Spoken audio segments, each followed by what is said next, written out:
Hello,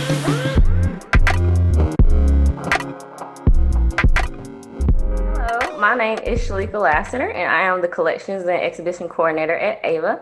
I'm back with another face-to-face series with Isaac Nunn, and he is a photographer, painter, and a creative director of Suburban Creative. And it is a company that is dedicated to bringing creatives together in the city and inspiring the community. So my first question for you is, your mission is to inspire others, but what inspires you? What inspires me? I would say everything. And when I say everything, it can be, in nature, architecture. When you have to inspire others, the person that is doing the inspiring has to pull inspiration. So I literally pull from everything: family, nature, art. I visit art museums to get inspired. Took art history when I was in college. So literally learning all these different styles and just filling my head with different perspectives, ideas. So that way I always remain inspired to Mhm. help inspire others. Do you feel like you've ever doubted your talent?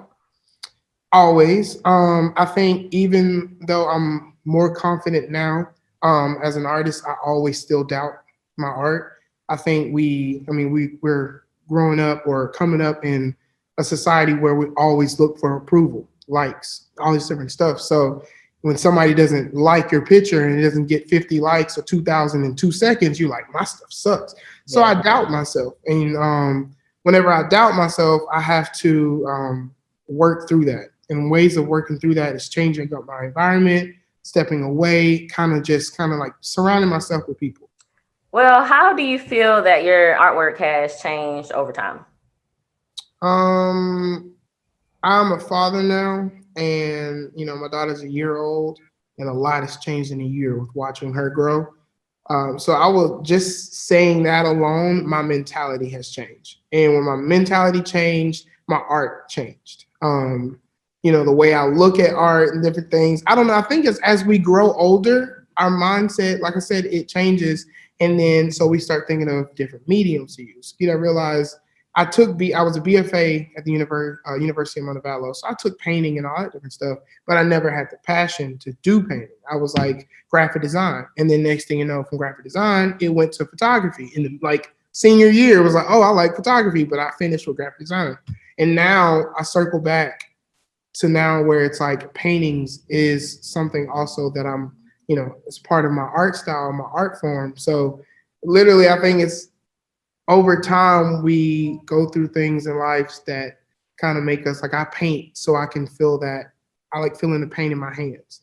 Being a photographer, it's all digital. So, time alone has changed my art style from the different mediums that I use, from like I said, becoming a dad and just viewing life differently and trying to figure out how I want to create with what's around me. To segue into my next question, so you taking all these influences for everything and you delving into all these different mediums. So how did that come to bring together the idea of like your paintings behind you, combining your photography and painting along with it? Got to bring Brianna in here. Say that one more time. I'm sorry. So I was saying, how did the idea of combining your photography and painting come about? So the idea behind camera to canvas, that's what I call it, is I've been a photographer for 9-ish years. It's been a minute. I don't know, but I've taken so many pictures. Um, like I said, I was graphic design major, so I think always using my imagery with layout has kind of been something that I'm used to. But then I have a portfolio that's I don't even know how long, and I had all these pictures. And I'm always thinking of how can I take this image to the next level. But in reality, this whole idea came from the pandemic. Being in quarantine, it's like I can't do a photo shoot. I'm going crazy. So what do I do? You already have images, and then I went to Michael's, and it's like, oh man, canvases are cheap, especially if they're ripped or torn. Mm-hmm. So I was like, let me do that. So taking that next step, I have a large 13 by 19 Canon printer at the house, so I have in-house. I try to keep, no pun intended, I try to keep everything in-house. Yeah. So I think having all the tools and everything, and like I said, visiting those art galleries and learning about the different abstract styles and different stuff like that pushed me to be like, you have everything you need. Just, why not try? And if something goes wrong, then that's just between you and your art. So yeah, so literally experimenting. I know the pandemic has been terrible. 2020 has been off, but at the same time, it pushed me to this art form. All these bikes. I'm sorry, it's loud, guys. Um, Downtown. so how do you seek out opportunities? I try to seek out opportunities by making myself present. I feel like you can't have an opportunity if you don't make sure you're putting yourself out there. I use apps such as Thumbtack, referrals, word of mouth, social media. I'm literally on probably Twitter, TikTok, Facebook, Instagram. I feel like there's no platform that you shouldn't have as an artist. You should flex across all of them. So I feel like making sure that I'm on everything and actively creating. And sometimes that means if you don't have a paid client, create work that you want to do. Because if that's the stuff that you want to do, then you creating that work and you documenting the behind the scenes and showing people how you do it will draw the work. Showing people who you are creates more opportunities for yourself. Yeah, because a lot of people don't get to see who's behind the camera. So. Exactly. It's usually just a brand and somebody with a camera. They don't know the face behind it or the personality. Mm-hmm. So yeah. How do you manage to stay both personal and original in your creative works and endeavors? I think literally, staying personal and original, I think those two are connected.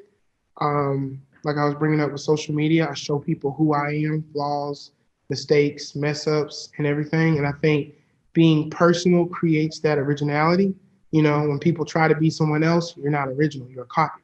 But when I just keep that personal passion, bringing my family into my art, showing people my behind the scenes, things like that, that creates the originality of, or just being original. And it also, pushes my creativity. So just always being personal and showing people a window into who I am just creates that original vibe. Because you think about celebrities, why are they celebrities? Because they remain true to themselves and they showed you how they did what they did, and also they just kept it personal, So I think, like I said, being personal, it creates that originality. And like I said, having a dad and all, having a dad, I have a dad.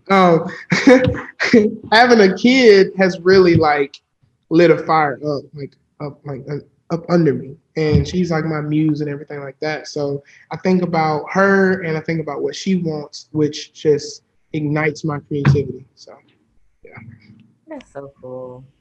Yes. If you had to start over, would you choose a different career path? That the time travel question. If I had to start over and would I choose another different time, a different path, I would say no. I know that it's always easy to be like, man, if I could just start over. I feel like life was laid out how it's supposed to be. And I feel like even though it may take us a minute to get to an idea or whatever, or what we want to do, that process is needed. I listen to Gary Vee a lot, and he's the type of person where I used to be caught up on the goal, get rich, get famous, and I never enjoyed my process. And so in that kind of the mindset of, man, if I could go back and change this, that means, you got to learn from your process. You're going to make mistakes. So I would say, learning that I wanted to do graphic design, and then that transition to photography, but I still use both. I design my logo. So I wouldn't change anything. I think going through everything that I went through, all the heartaches, the failed attempts, everything has really helped me get to where I need to be. And I think that I needed to go through that, need to go through life to figure out what my art form is and who I am. Because you can't build that confidence up without the process. The process shows you who you are, what you're capable of. Yes, my dad told me, he was like, when I was younger, he's like, he used the metaphor of, I was in the lab. And he was like, you was in the lab, I taught you, I raised you, I formula. We did formulas, we tried this, we mixed, and now that you're grown, you're adult, you're out of the lab. And now that process though makes you who you are today. So wouldn't change a thing. Love what I'm doing. I know I've had some tough times, but I think it made me a stronger person and a stronger artist in the end too. So yeah. Well, Isaac, I want to thank you for continuing to inspire the community and providing the world with your beautiful artwork. And thank you again for coming on to this interview for Face to Face with Ava. And we really appreciate you. I'm glad to be here. Thank you, Ava. This was awesome. And yeah, I will keep inspiring you guys. Keep doing what you're doing because I love this.